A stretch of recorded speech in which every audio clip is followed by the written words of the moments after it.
Hello, beautiful, amazing, fantastic world, and you, individual.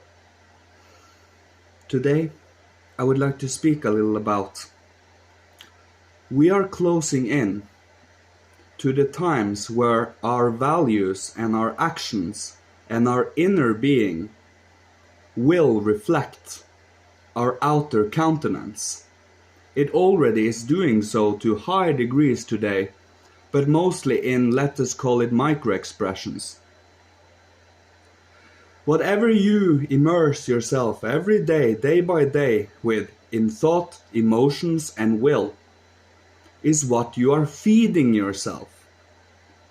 The more you sit in hate, dislikes, things that is a problem, things that pushes you down, things that makes you feel smaller than, things that is less than favorable to others, it will over time build up in your countenance, in your body, in your being.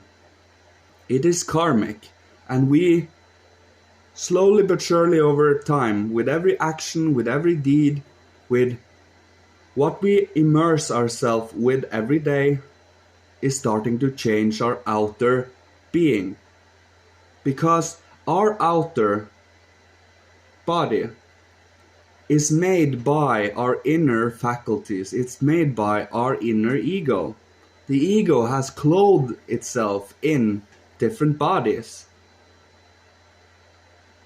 And the more love we can put into it, the more faith, love, and hope you can bring into yourselves, bring into yourselves and selves and others through good deeds, through understanding, through trying to understand another. And when I mean trying to understand another, I do not mean excuse everything and everyone. I mean truly understand them, where they come from, what they're doing, why they're doing things. In many, many ways, it is blatantly obvious why people are acting out in pain. It is what I just stated. They act out in pain. I will try to bring out two characters.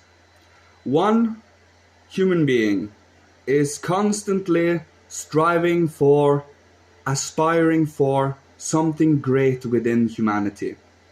The other one do the same, but is not that serious. They are both good friends. The one is slowly but surely, what will happen to this person? The feeling of inadequacy. To overcome that indicates that you need to stop putting values like that, putting hierarchies like that on other things. You see, while you are strong in one area of life, you might be the weakest in another. That is what balances out our being. We all have our own problems. By overcoming them and to acknowledge them and to see yourself objectively so that you can know what to regulate, what to adjust, what to aspire to, is you. It's your responsibility. It is you, your being, your life, your choices. Don't blame anyone else on this. If you are to constantly push out everywhere the pain you have to everyone else, you will never be able to hold yourselves responsible for any of the actions you do. And you won't even be able to reflect upon a memory you've had earlier that day because you feel ashamed of looking at it because you know you reacted wrongly. Think about this, and the more you do that, the more it culminates. It builds up. In the end, it has to collapse. Which is why we don't do selfish after selfish after selfish action. We try to balance it out with making amends by being loving, caring, and understanding to other human beings and this whole world path. And the more you immerse yourself in the goodness, in the love, the warmth, the light, the life, and healthy, everyday, day-to-day actions, alone for yourself. You don't need others to breathe down your neck to do this. You can become strong yourself. And I do this to show you you can do the same. And the worse it becomes, the harder it becomes to do good deeds. Because if you act upon your egotistical/evil impulses, the more you do it, the weaker the good impulses become. Weaker to the weakest, until you can barely have any opportunities to do good deeds anymore. This, of course, is the extreme case with people that are... Now, there isn't such a word as irredeemable, because they will be redeemed in later cosmic cycles and such, but to fall away like that, no one wants to. To fall away to the 8th sphere like that. To become the dross, the corpse of the spiritual. To become the waste products. We do not want that. We should want to, at least. This has to do with health. This has to do with how much you can live and bring out to the world in creativity and inspiration. But also how much you yourself can grow steadily, consistently, and see where your own cycles are, where you are strong, where you are a little weaker, where you might strengthen yourself, where it is a whole, it is a world, and it is a second world you need to be aware of. If you only are aware of the outer rims of this physical, materialistic world, the impulses from your inner self and from others, you will never be able to even be aware of them. And hence, it will feel like we are sleep talking to each other. We feel like we do not meet, we do not even touch our inner being.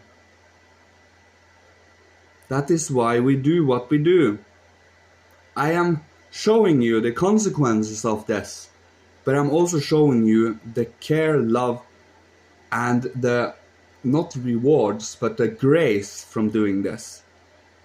You build faculties, abilities, and skills related to spirituality and social interaction, to teaching, but also to studying, and to deepen, broaden, and at the same time fill in all of this. You can't just broaden out and deepen without filling it with content of true value, of true love, of care. The thing is, let's go to the Bible for a small second. The Pharisees and the Sadducees, these backtalkers, these gossipers, these wanting to kill a person because there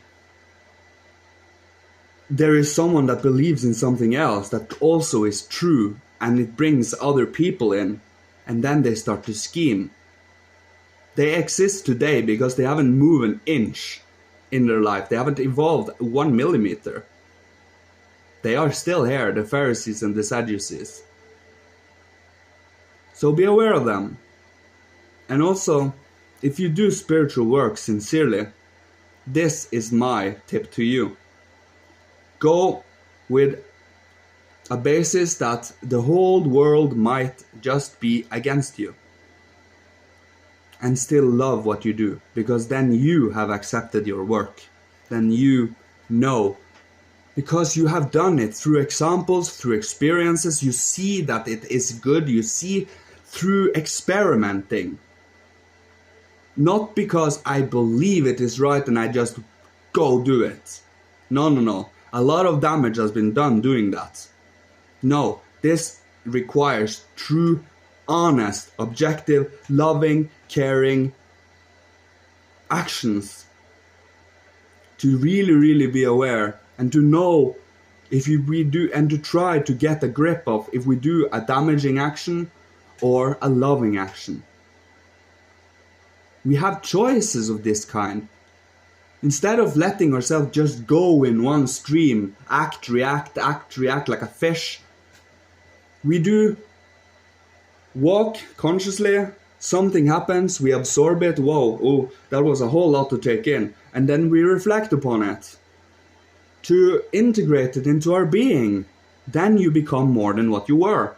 If you just act, then feel and experience, you don't do anything about it, it just gets saved in the subconscious, like some kind of,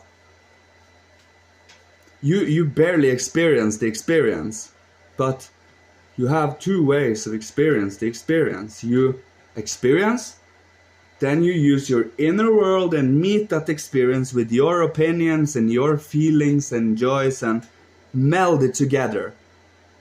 That is how you bring life to an experience. You use your soul to go into the experience with your memories and such. Feel what you felt. Think what you think, what you thought at that time. By doing so also, you get to strengthen your capacity for memory, and then you can close your eyes, take forth any memory you want, and see it as clear as day, more or less. Maybe a few details here and there a little different, but you learn the main lesson in that memory. That lesson lies underneath in the emotional depth of things. With our emotion we meet the heavens, the earth meet the heavens. The head is the cosmos, the will and the body is the earth, and we meet in the middle in emotions, communicating with each other. I thank you all, bless you all for the work you do. Thank you for doing your beautiful, beautiful artistry and spiritual science yourself. Thank you for you doing you and you being you. Thank you for you showing care to the world. And thank you for truly being human and wanting to find out what it means to be human. Because many people don't take this seriously and are laughing at it and are making fun of it because they don't know what to do. But we do this rather regardless, because we know. And when we know, you bring a strength that is stronger than any ridicule, any clever theories about anything, because it is a reality. And this reality no one can take away from you, because you have built it. You strengthened it through reflection, through building concepts, through understanding concepts, through building up this lovely world picture. And you haven't lost your heart. You haven't lost your soul. You haven't lost the will to live. That is what matters, and that is what brings strength to the development and unfoldment of human nature and evolution. Conscious human evolution. I love you all. Thank you.